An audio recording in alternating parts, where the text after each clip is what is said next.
It is the Sunday of the you for sure have to put on the workbench weekend.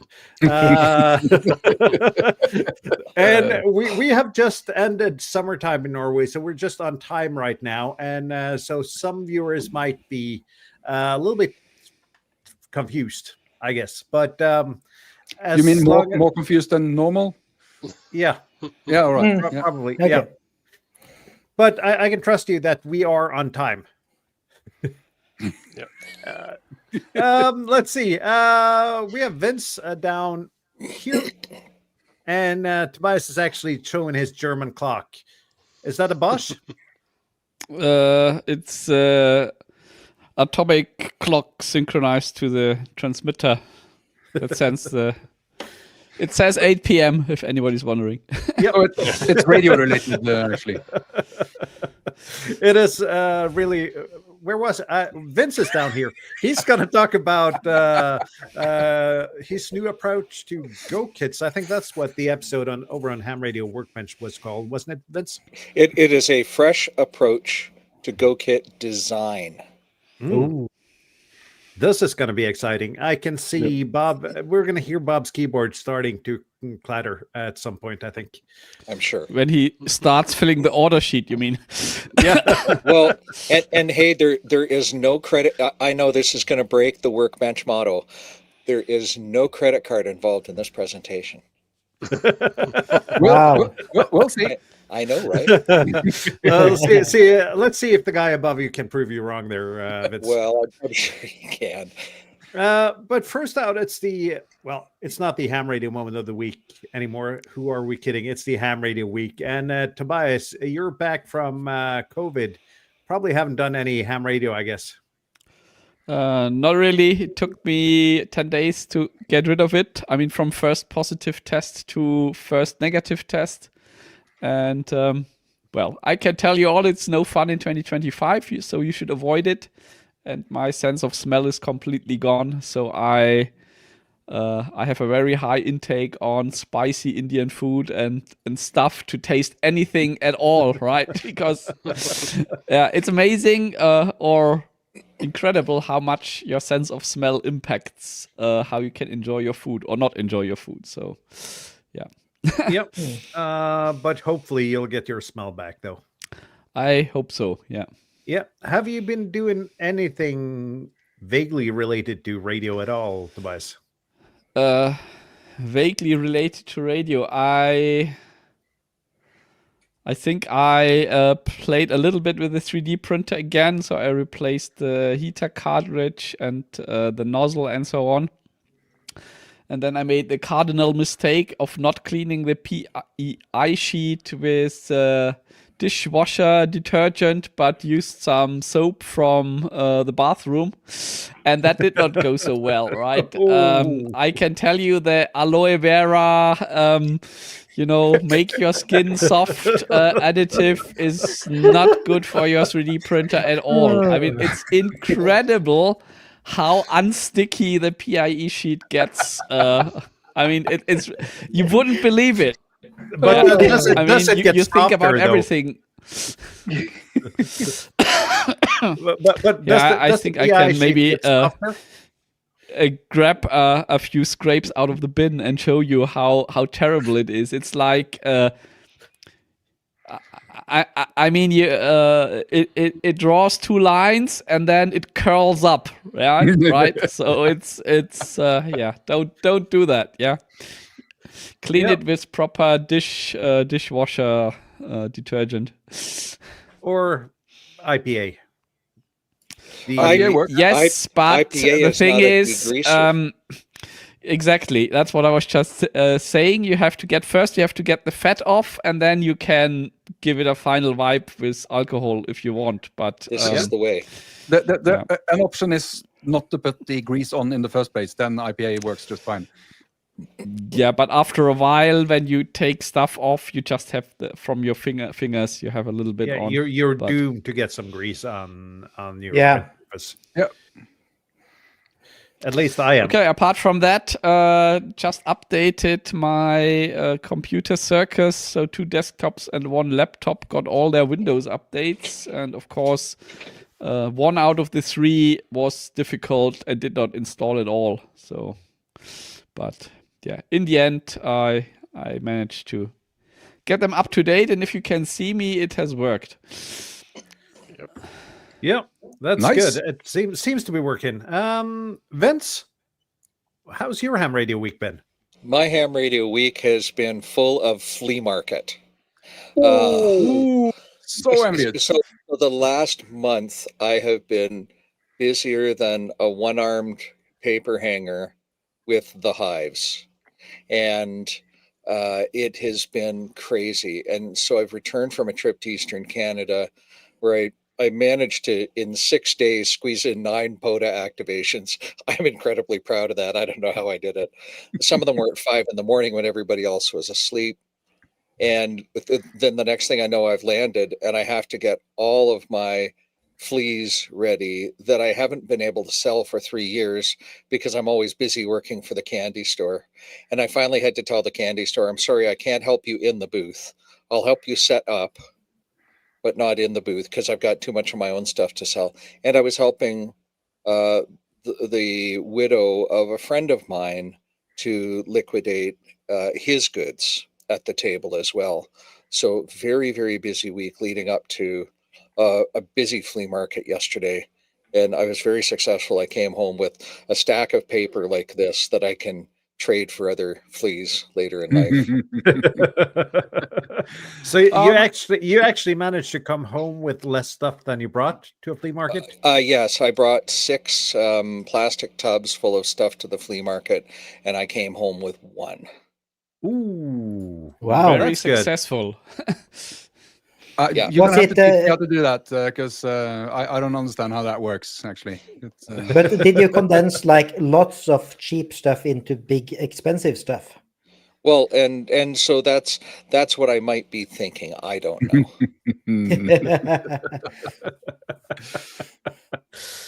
So, but that's good. Look, I'm hoping for some flea markets here soon.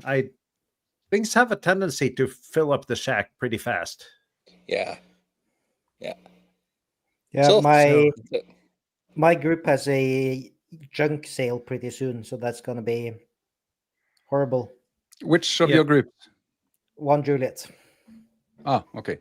Yeah, I had just heard that my club had a silent key sale on last Thursday when I wasn't there. First, I was a little bit annoyed by it, but it's probably of the good though that I wasn't present when there was a silent key sale. At least at the time where I have money in my radio account.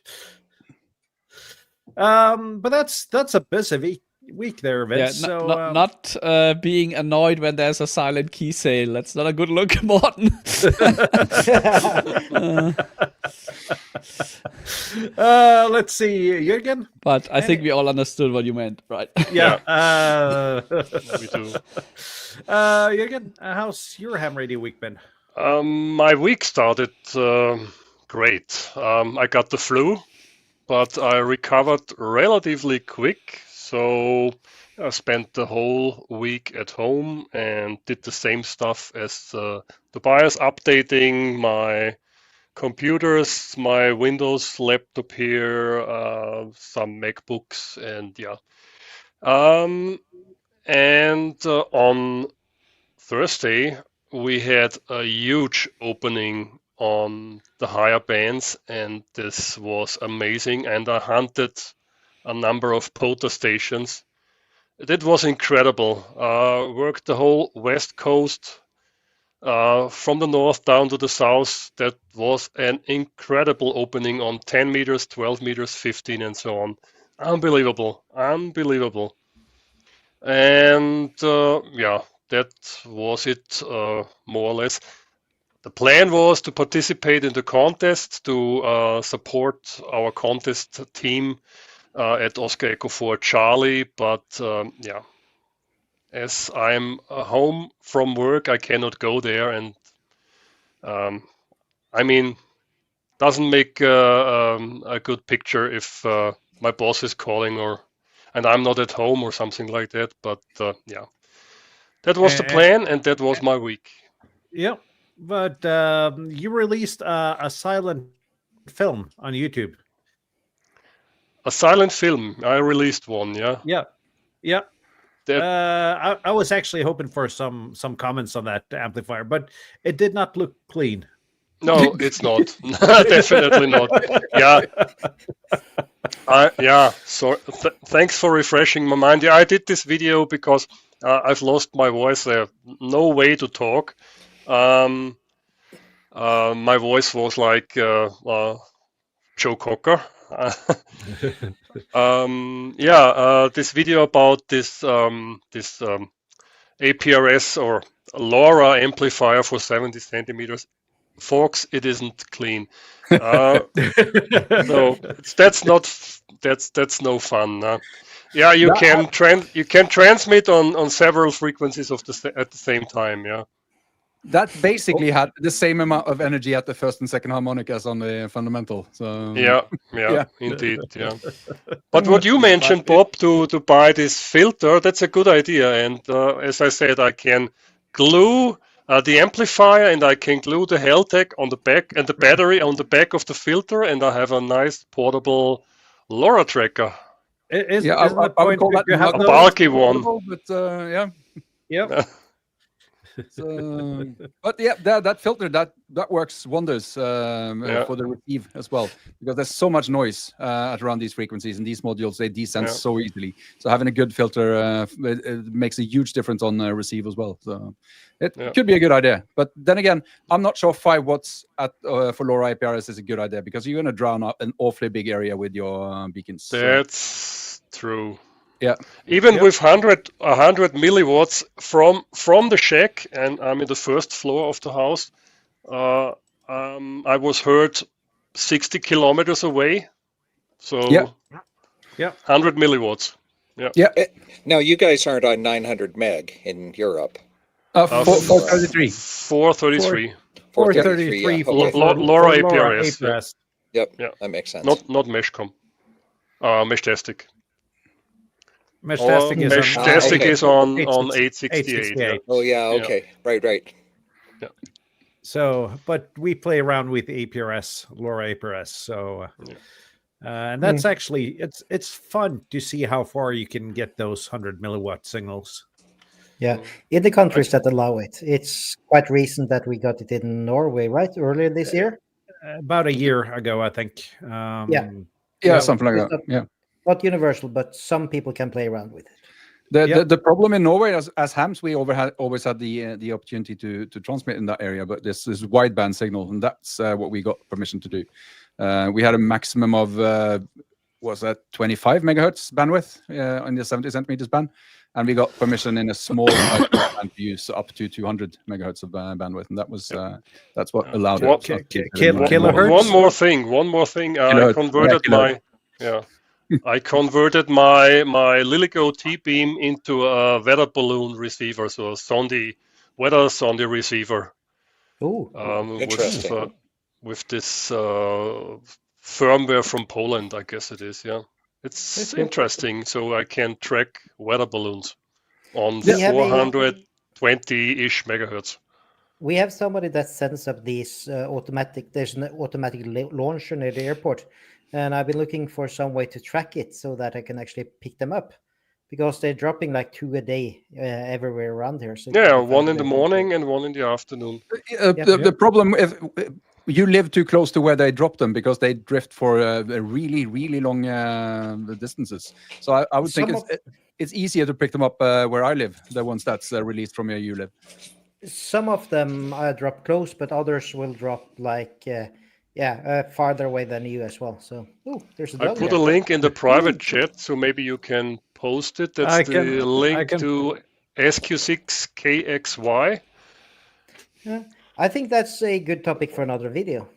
It absolutely is. Anything else this week, again? Nope. No. Kjetil? Nope. Oh, well, as you noticed last stream, Charlotte has been visiting, Mike 9 Lima Victor Yankee. So we had a really fun weekend or week.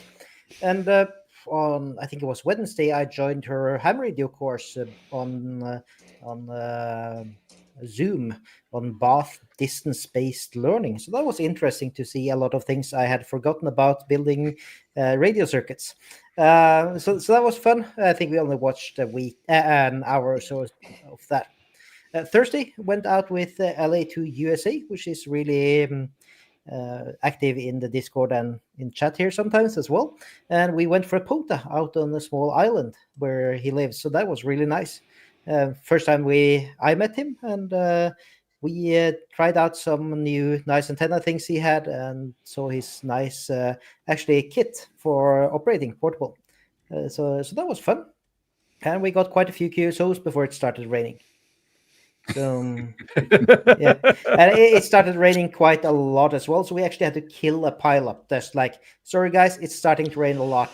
We have to back down now. Been there, done that. It's not fun. And so that was fun. But we were 3 people passing the mic, and slightly chaotic activation, but also really fun. And managed to get quite a few people on 20. And on Friday, we went to a brand new radio amateur that joined our Discord, Lima Bravo for Hotel Kilo, I think the name was. And I met him a year or so ago when he was taking his license, and now he got it. And we went over and we helped him rig up his radio for the first time, a new IC7300 and a temporary antenna on the top of my car, and managed to get him on HF and get his first QSOs, both on 20 and 60 meters. So that's good. Yeah, really nice. Nice to see new people that are engaged, but also just to like really push somebody on the air for the first time and just like, now you're talking. So that was fun. Literally. Yes, and of course, my bad then, since I don't know the 7300 very much. The RF gain was set all the way to the bottom, so we couldn't hear anybody. That's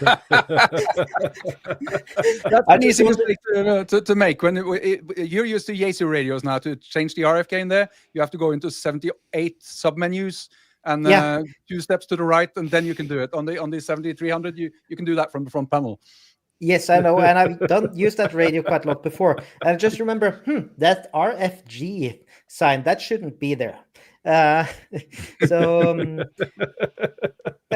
yesterday we headed out for POTA, and as some may have noticed, there were some contesters on.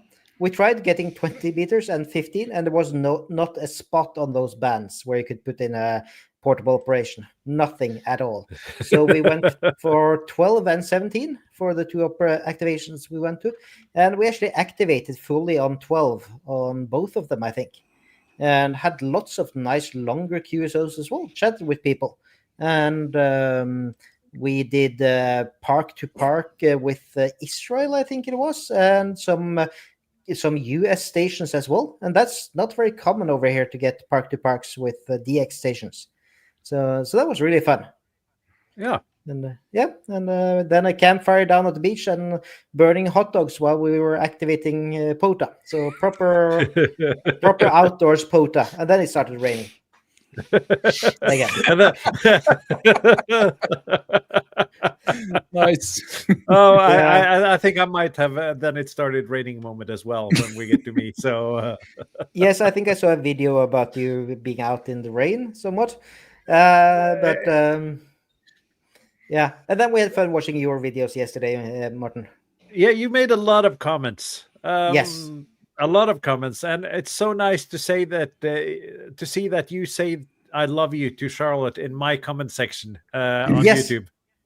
Well, she was very far away from me in the couch, so I felt like we had to be the quiet Norwegian and say it on YouTube instead. So yeah, I guess that's about enough of my week. But it's been a really fun week, and some good radio and 2 really nice meetups with local hams here, and just showing the social aspect of the hobby. Yeah, that's good. Bob, any rain this week? I've taken precautions. Let's see if we can. I've been playing.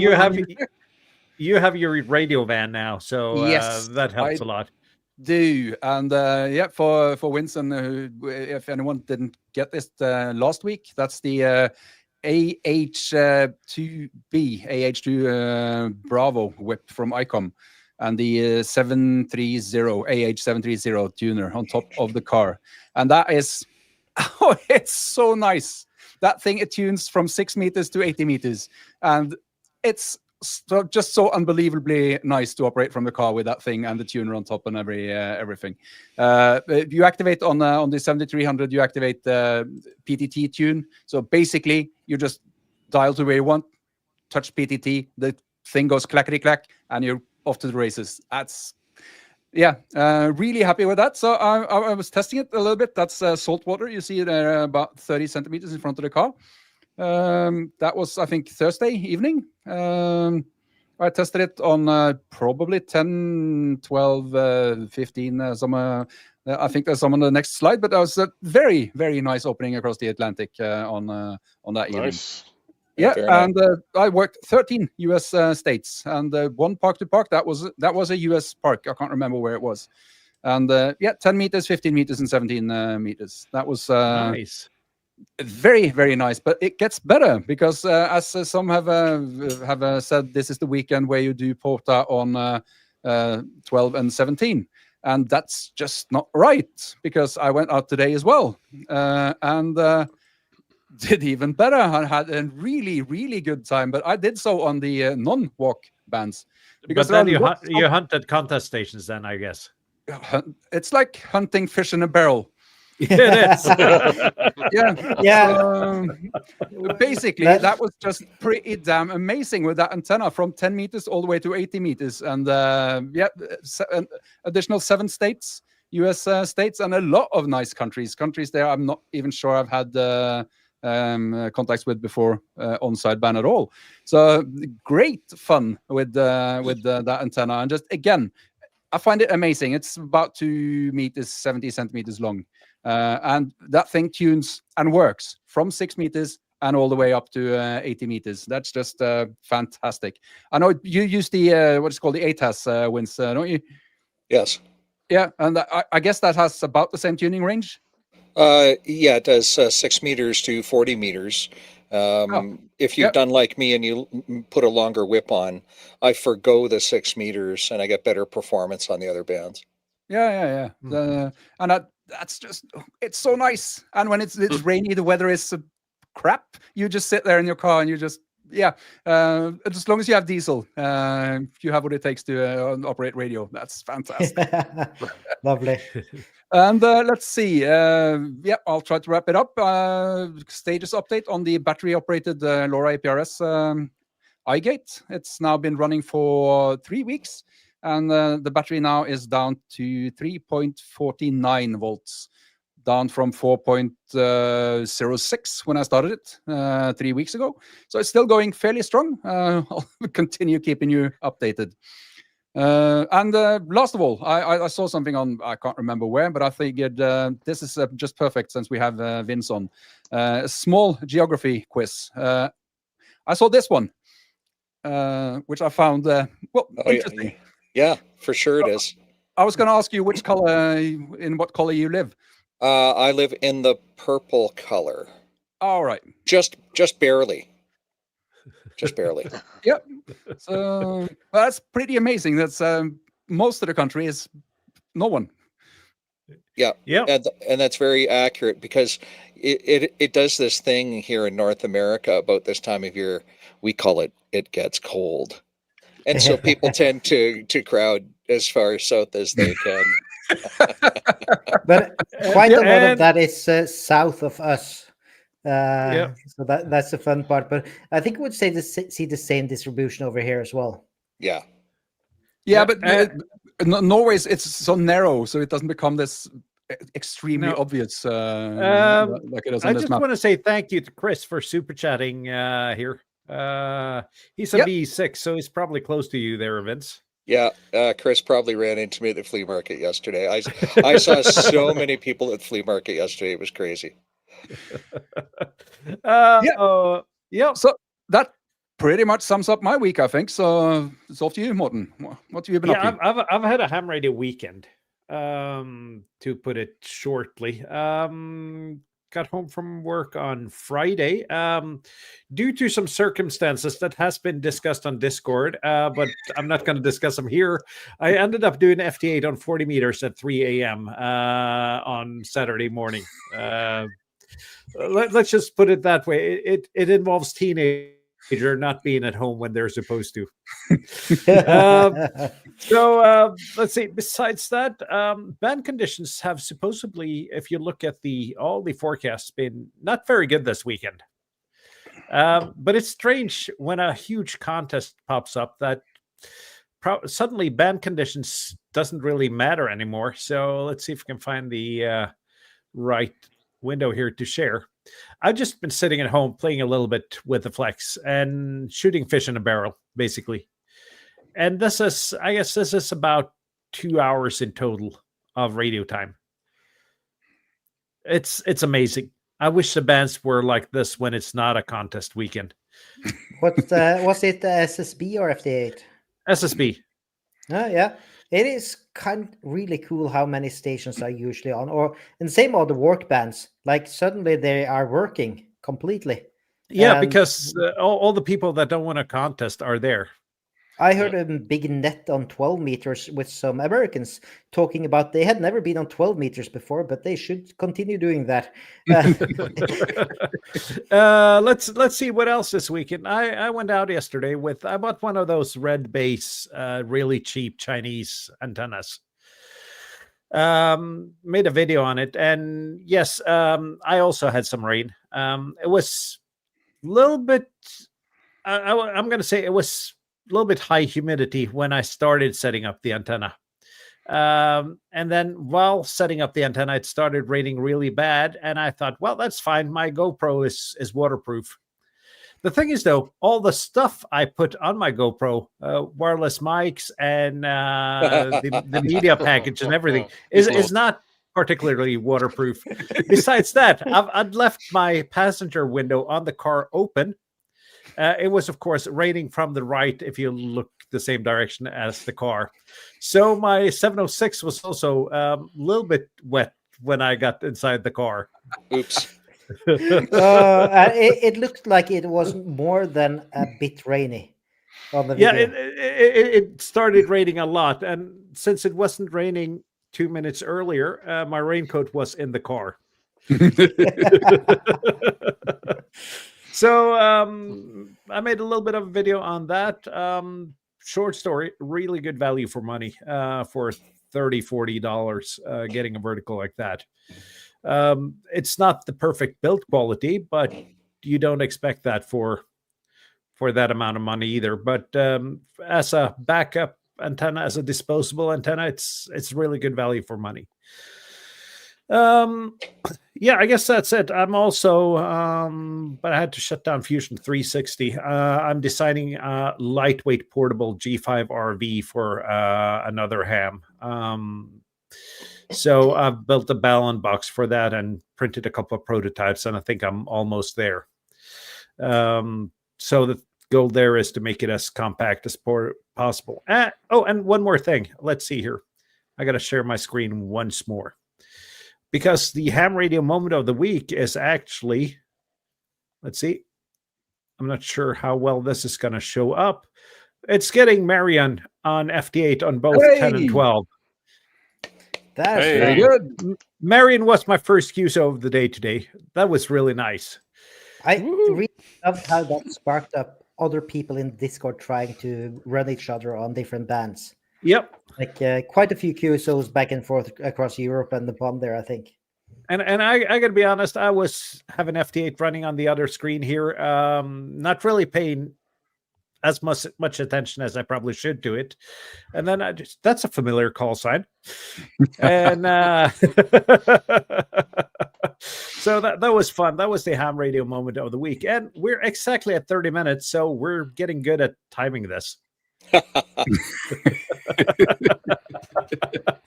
Let's see. Vince, you're going to talk about Go Kits, and you have a presentation ready. I am. And so what I'm going to do today is I am going to figure out which screen it wants to share. I want to share that one. You know, I want to talk about a fresh approach to Go Kit design. And this doesn't involve a credit card. I know you're going to find that hard to believe because I'm with Ham Radio Workbench and it is my job. But that's exactly what it is. And you see, what you need to understand is operating portable and Go Kits is really it's widely varied depending on who it is. So let me skip through some slides here. You know, if you take a look at Go Kit types, they really fall into two main groups. There's the kind that fit into a bag of some sort, like a laptop or a camera bag or a backpack. And there are some that fit into a case of some sort, like a musician's gator case or a plastic suitcase like a Nanook or a Pelican. And then there's two subcategories, are either battery powered or grid powered. And the screen here you're looking at are kind of a little bit of everything here. So what you really have to do is define your purpose. Okay, so again, today I'm talking about an approach to design. So here's a methodology that any of us can use to think about what to put in a kit. And I'm going to give you a real world example of something I did just last month. I normally give you a great big tour of my kit. I'm not going to do that today. But what you need to do is think about all of the things you have to have and you want to have, and then think about them in a logical term. So let's start with a purpose. Why do you want to have a Go Kit? What's your purpose? Keep asking yourself with all of these questions, why, until you get down to the root of what you really want to do. So do you want to go camping or do POTA? Do you want to do event support? Do you need to do MCOM support? Where are you going to use it? On a picnic table? It's going to be inside. You're going to be on top of a mountain, on an e-bike. What frequencies do you want to operate on? HF, VHF, UHF, all of them. That's me. Operating modes. Are you going to be on CW, voice, digital? What power level are you going to operate? That's a really important thing to consider. 5 watts, 100 watts. And what's your purpose for the QSOs? Are they going to be casual? Oh, so it doesn't matter if you get the contact or not. Is it a contest? Well, you really want to get the contact because points are a good thing. Is it MCOM? The message has got to get through. So think about what your purpose is as you're building up your kit.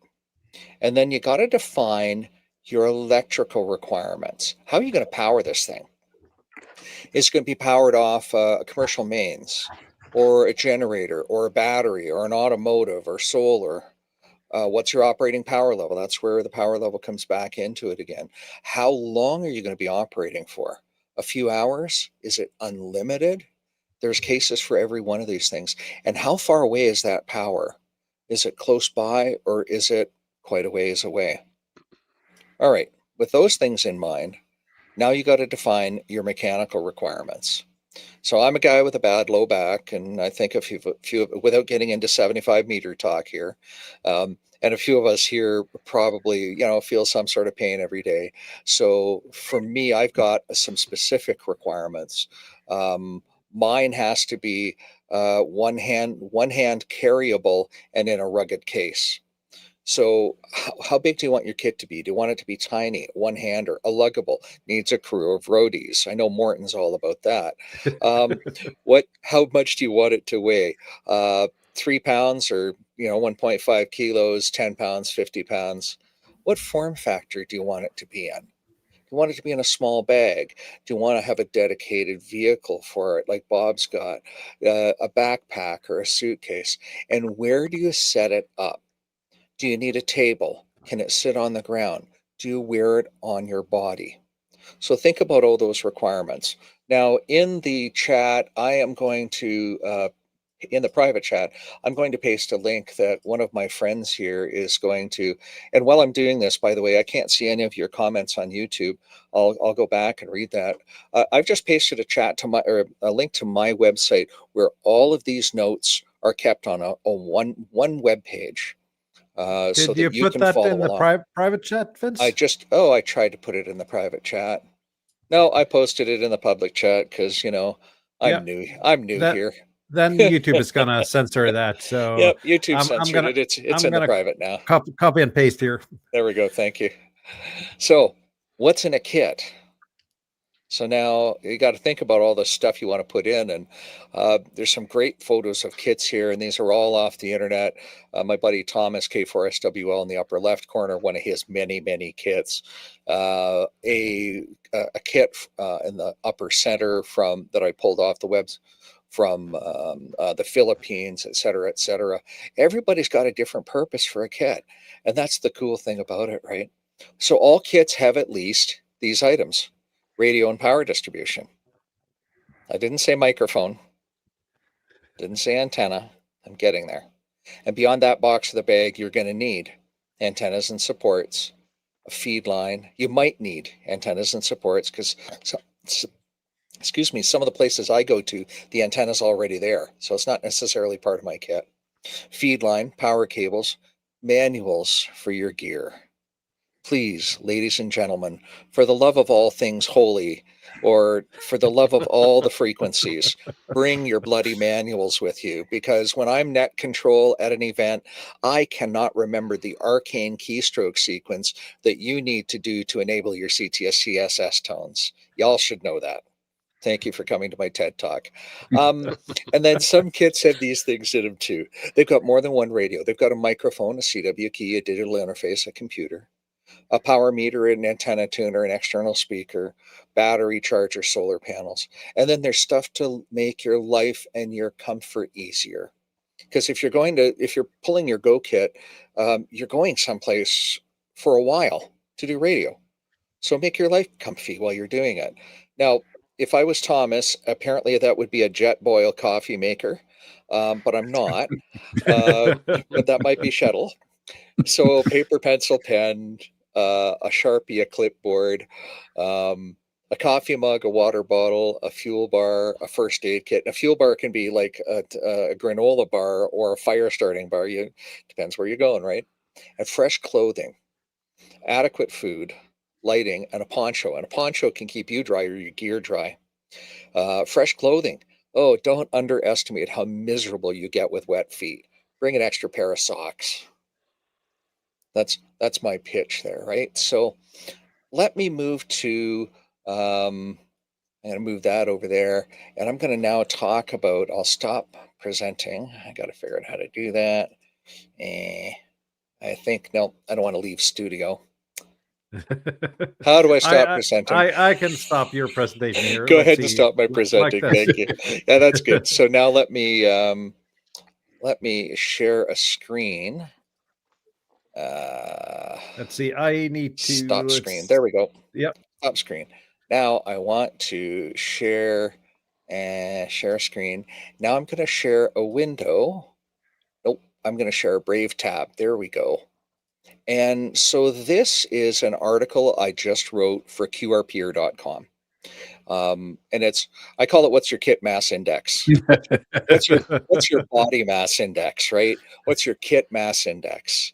And I just came back from a trip to Ontario. And so the first photo you see here on screen is my 6 kilogram QRP kit. And it's kind of a Swiss Army knife, and it's in a grab and go bag. It's got my KX3 in it and a battery and a couple of masks and, stuff. And it kind of does everything for me. But I was flying, and I really didn't feel like carrying 6 kilograms. That's 15.5 pounds for those of you on Freedom units in my carry-on bag, because there's no damn way I'm checking that and letting it to the lovely gorilla type people who throw our suitcases around.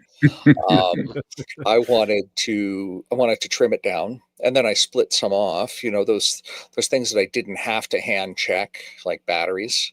I hung onto my radio. Anyway, I trimmed the kit down, and I went through this process of measuring out how much everything weighed. Now, y'all have heard the story before, and I'm holding up to the camera my my famous QRP dummy load, and I've made many contacts with this. Yes, you can make contacts on a dummy load. Go to my YouTube channel or Red Summit RF's YouTube channel, and you'll see the proof of that. So I took out my kitchen scale and I was weighing my QRP dummy loads just to be pedantic about it for fun. But I carefully evaluated everything in my kit. And what I landed up with was my KX3, a battery, 2 antennas, the Elecraft AX3, it's a multi-band vertical. I built an end-fed random wire antenna, and I used the excess wire from that to be a counterpoise wire for the AX3 antenna.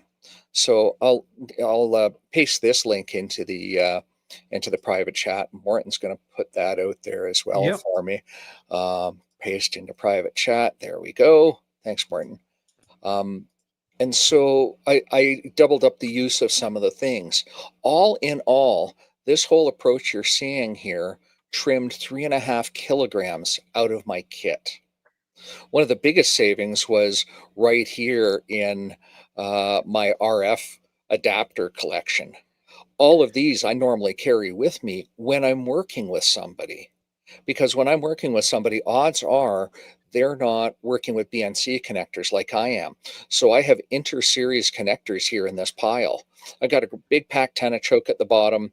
I've got a little bitty microphone there at about the 2 o'clock position on the screen. I've got some N connectors, some SO239s. I've got kind of a little bit of everything. I left all of these behind because I didn't need them. And that shed that shed 400 grams out of my kit. There's the photo where I tested the weight of my dummy loads. So what I landed up bringing with me on that trip is a kit that I scratch built. And so I brought my KX3 with me because I don't own a KX2. So I started thinking about this. Here's a funny story. I started thinking about this, and my credit card almost came out. I almost ordered a KX2. I looked at my kit and I went, 6.5 friggin' kilograms. Oh my God, I need a KX2. Well, no, I don't. The KX2 to KX3, the KX2 weighs, just over half as much. That wasn't all the heavy crap in my kit.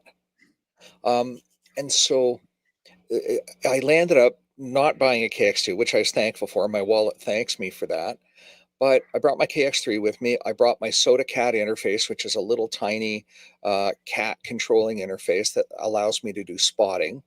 I brought my K6ARK mini microphone, and it's as big around as my pinky finger and about 1.5 inches long. That's the only mic I brought with me. I brought along a Palm Pico key. I then discovered later in my backpack my VK3IL paddle key, the same ones I sell off my website. So I ended up using that for part of the trip, but it weighs next to nothing. It's 40 grams or something. I used a set of earbuds instead of bringing an external speaker. The KX3 has an internal speaker, but it's not the greatest. So I like to use an external speaker. I brought my 72 watt hour Charmast battery. It served multiple purposes for me on the trip, primarily as a radio battery, but I can use it to top up a laptop because it's got USB-C PD. I brought along the AX3 kit, and normally I carry it in an electric toothbrush case that I got off Amazon. A toothbrush case weighs 4 ounces. Well, nuts to that, I use the 10-gram bag.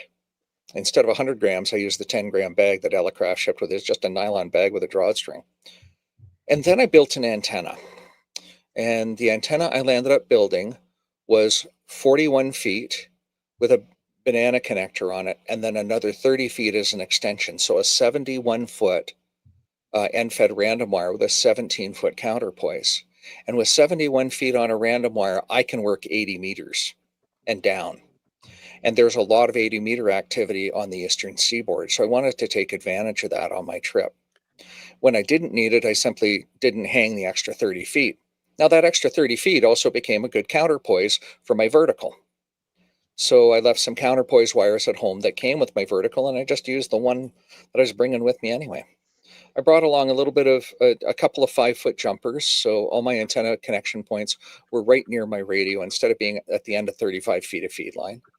I brought one mast with me, my POTA Explorer 20. It's very lightweight carbon fiber mast. It's my favorite mast.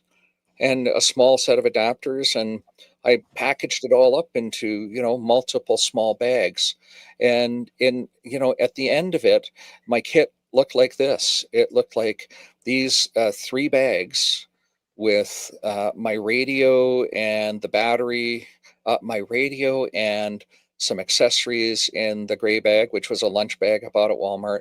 The little black bag was one that Thomas sent me because he knows I don't spend big money on bags. And so it's got all my power in it. So when I'm at the airport, I can just grab it and drop it on the line separately, and they can see it's a battery. And then everything else fit in here. That's it. So kits are kind of a funny thing. You can take what you need to serve the purpose. I really, really thought about the purpose for my trip, and I really, really, really wanted lightweight stuff to carry. I didn't want to carry a whole crap ton of stuff with me. And I made some great contacts from some beautiful parks with a really minimal setup. So I also have kits in Pelican cases. Normally my presentation, I go through in detail what my kits do for me, but I thought this time I'm just going to recall the story of my most recent trip. But I'm impressed, though, that you managed to more than half the weight of your kit by So just, am I. yeah. But is that a statement that I carry too much crap or not? I don't know. But I seem to remember I've heard that, let's see, 1 is none and 2 is 1.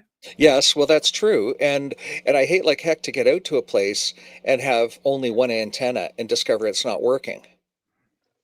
So I'll carry 2 antennas. Now my kit normally has 4, 3-pack tennas and a vertical.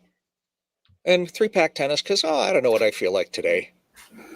I like choice. Yep, I know the feeling. I rarely use the same antenna twice for activations because, as with you, my bag has at least 4 or 5 different antennas, and it's just a matter of what I decide when I get to the spot. Yeah, but it's really nice to have a structured approach to this, that you actually have the go through it and think about what you have there, and like how much of these coax do I actually need, and all of that. So because most people I've seen actually carry too much, including myself. And I have come down from a mountain with like 1.5 liters too much water, or a coax I didn't use, or a radio I forgot I had in the backpack, or something like that. You all sound like this is nothing, because I think what you're describing, Vince, is a state of mind when you pack something. Yeah. And for me, I have a state of mind when I pack something, because I will sit down and I will think, okay, what could be useful on this trip? Yep. And I've gone to summits. I've gone to 1,500 meters above sea level summits with a 991A, a 20 amp hour battery, spare coax without connectors, a portable soldering iron, basically a portable, a complete portable shack that you carry up there. Because, well, why not? Could be useful. Right. Yeah. And could be useful. It's very scary. I love my pine sill. Could be useful. It's very scary, and it's backbreaking, quite literally. So yes, it is. Yeah, I will. I have another comment as well, and but yeah, I'll keep all these things in mind the next time I pack for something. But you saved 3.5 kilos on that thing. I did. And from my personal point of view, the easiest way to solve 3.5 kilos is not eating at McDonald's for a month.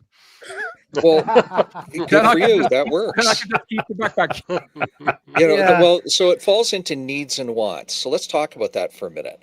Yeah. I want to carry. I need to carry less weight on this trip because I am flying. I want to operate radio. So this is a methodology, needs and wants, right? What must you have? What's nice to have is another way to put it. So what what must you have is more gear. What's nice to have is less weight on your body, so you therefore eat less at McDonald's or insert fast food here. Yeah. Right? So yeah, and that all works. Yeah. It's about, but this is about taking a critical look at every piece of your gear and thinking about why you build it. I now, as a result of this approach, I have 2 HF Go kits. One of them is based on a Yaesu FT857 with a sound card and an external tuner, an LDG tuner, and it's powered by a PowerWorks 23 ampere SS30 power supply. It's the smallest power supply you can get, and if it's good enough for Elecraft to recommend as their supply of choice, it's good enough for me to use, and Flex Radio for that matter too. And my second kit is my Elecraft kit with 15 amp hour of battery in it, and a pan adapter. And these are both housed in Pelican cases. And there's a purpose for each one of them. My VHF UHF kit has 2 Yaesu 8900 radios, an independent power supply, quarter wave 19-inch whips with rare earth magnet antennas to make it easy so that I'm never without an antenna. All of my kits are built for purpose. So did it involve a credit card? Yeah, at some point it did. But Talking about that, you were talking about some Charmast something? The Charmast battery, yes. I'll find a link to that on Amazon. Very good, very good. But I started thinking, Vince, because I usually my bag tends to get heavier until I go on a work trip where radio is not the primary reason for traveling, and then I just empty the bag and I pack exactly what I need, and then it tends to fill up for the next month or so and reaches the same weight after that. Yep. Yeah. Exactly. But you also mentioned MCOMs in there and survival, and that's also an important part here. For example, knowing how much food you pack, and for me, that's a seasonal thing. I know that you have some winter in Canada from every now and then as well. Yes, we have winter. Yes. Sadly. So for me, like a winter pack is usually like 5 or 6 kilos heavier than a summer pack, because I have survival clothes, I have extra food so that I can survive, because you need a lot more energy when you're cold. And that's also a big part of it, that you're actually aware of what you pack and that it's not the same thing you need in summer and winter. And we lost Vince. He really didn't like winter. Let's see. He's back. I touched my mouse the wrong way. So I'm sorry.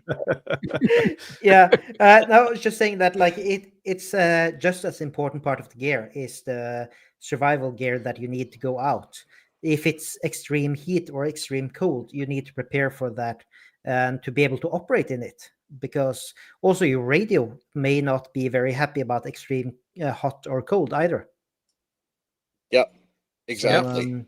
So it's like if you're going like into the high 20s of Celsius, then extreme heat in Norway, at least, the radios start getting really hot.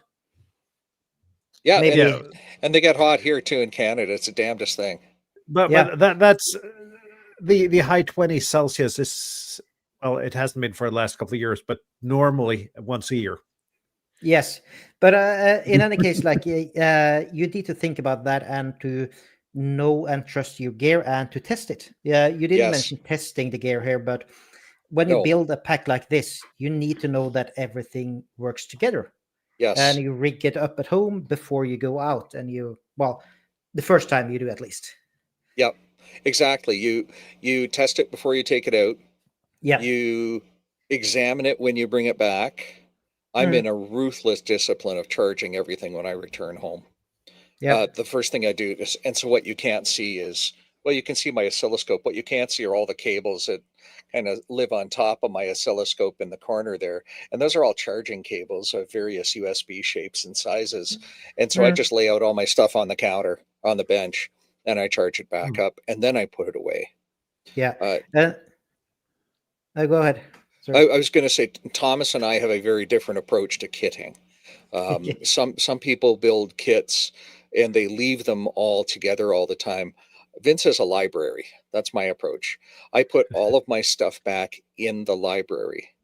I have, 5 tubs on a shelf in the other room, and one contains transceivers, one's got antennas, one has antenna supports, and so on.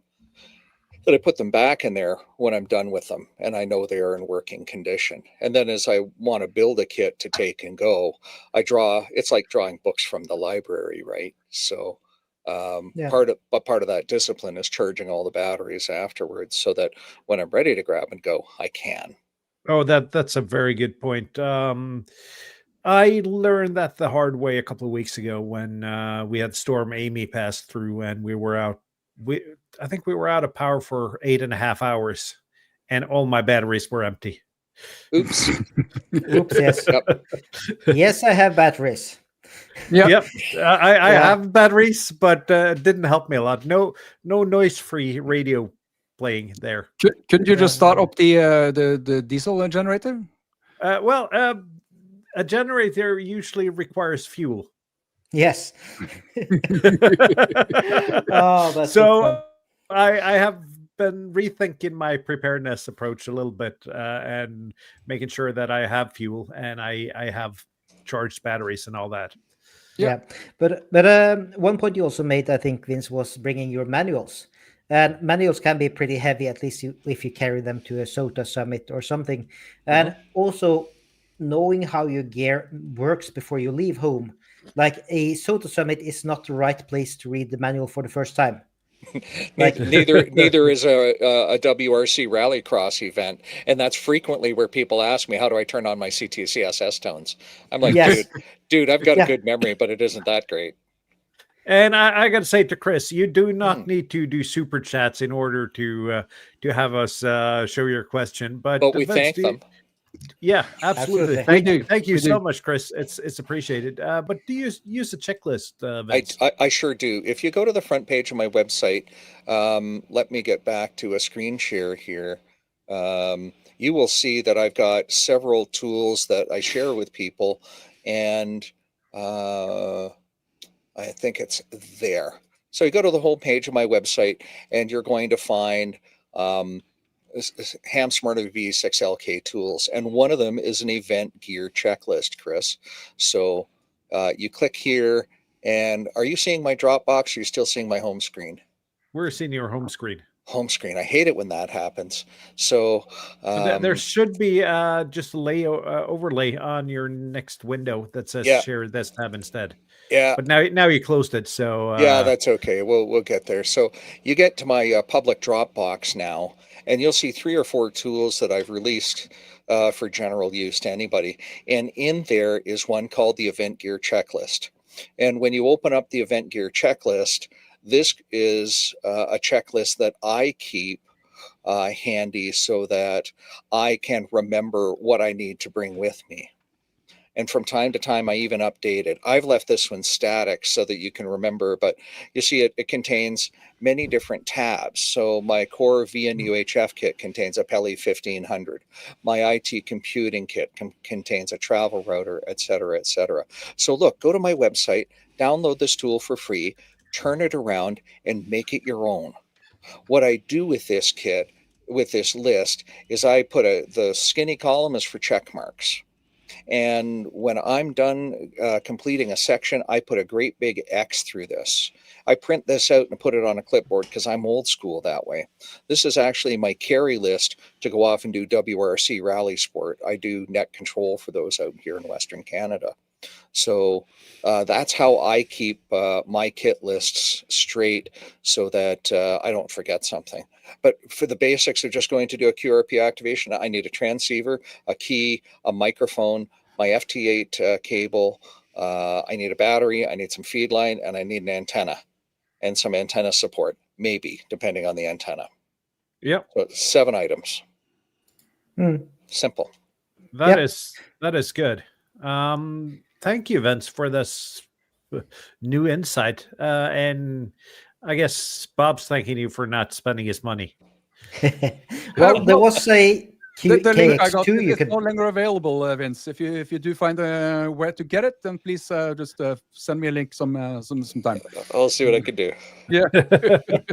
And speaking about just a bit of a segue, because next Saturday before our next show is the time and I'm going to share my screen here.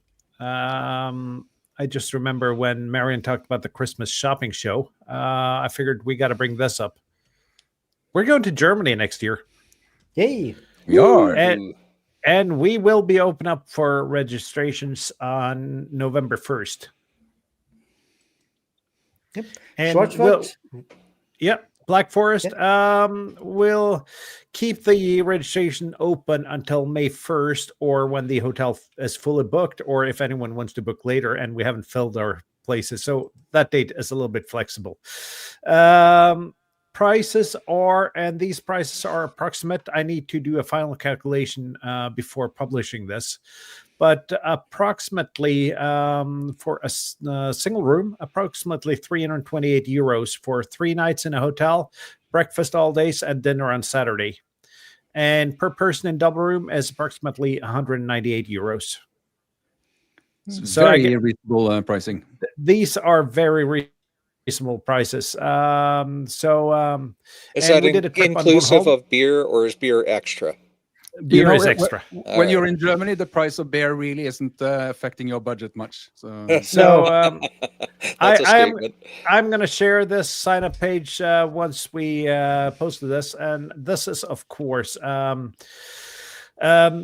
I am the travel agent here, just to keep everything transparent. I work at a travel agency, so this is actually a work project for me. One of the more fun work projects, actually.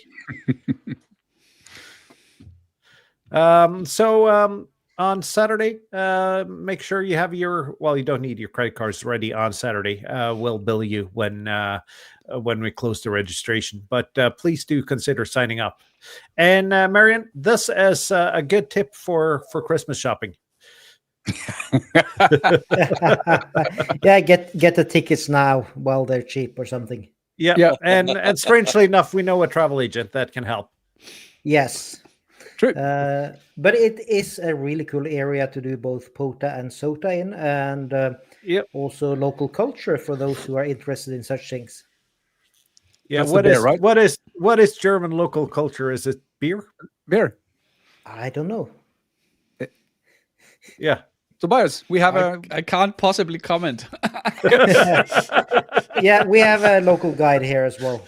You can translate. Yeah. So really looking forward to that. Actually, finding a hotel and making reservations for this trip was a bit hard because, and you can probably back me on this, Tobias. Email isn't the universal communications tool in Germany, is it? I think a lot of at least the smaller hotels are still a bit stuck in the 80s. Yeah. So with a fax machine, you would have had more luck, maybe. Yeah. We don't have one of those anymore. But I needed to dig out a stamp from the drawer when signing the contract, and then I needed to print it, sign it, stamp it, and scan it, and then send it back. Oh, that's lovely. I first tried without a stamp, but they wouldn't accept it. So, bit of a difference. When I get a contract from Norwegian Hotel, I get a button on a webpage that's just say "sign here."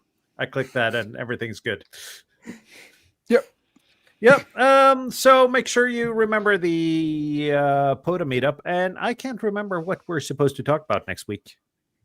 We are having KI2D, the polo creator. That's next week. Hamtk polo logger, and he's such a nice man.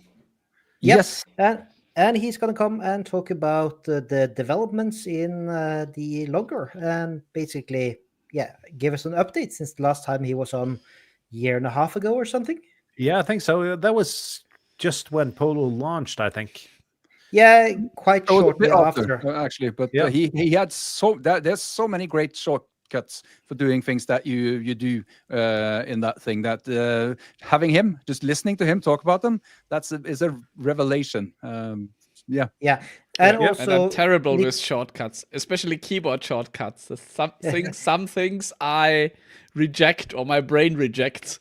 Yeah, Yeah. Which is not very good when you are editing videos, right? This is not shortcuts like keyboard shortcuts. This is just ways of using the application to do something that's tedious and making it extremely simple. Let's say you're logging someone passing the mic. You will just add a space and another call sign into the call sign area, and it's going You can use a space. Yes. I've Yes. always used a comma. Oh, okay. Yeah. You can put 2 call signs there and it will log them both. The delimiter we can figure Oh. out later, but it's a great feature. Fantastic. And of course, it's going to be, when you know it, it's obvious. Every logger should be like that, but none of the others are. So, Yeah. Yep. So fantastic. so we will It learn really a lot next helps week. when the guy who's writing the logger is also using it, right? Yeah. I mean, not just a hypothetical, let's write a logger because why not? Yeah. Yeah, So- I think that's it for now. Thank you so much for being on, Vince. Thank you for having me. My pleasure. Yeah. And if you want to hear, and I don't know, can you see the Ham Radio Workbench now? Yes, you started can see the streaming, Ham Radio haven't you? Workbench. There Yep. are some episodes on YouTube where the content makes sense. You can find me there. You can find me via my website at VE6LK.com. If you need a Morse tutor kit or a VK3IL paddle, I sell those off my website as well. And you'll find me out on the Zitter and on Mastodon, strangely enough, at VE6LK. Makes it easy. Yeah. So yeah, that's fantastic. We'll see you guys next Sunday. And please join our Discord if you haven't. 730. 7-3. Bye-bye. Sounds great, folks. Bye.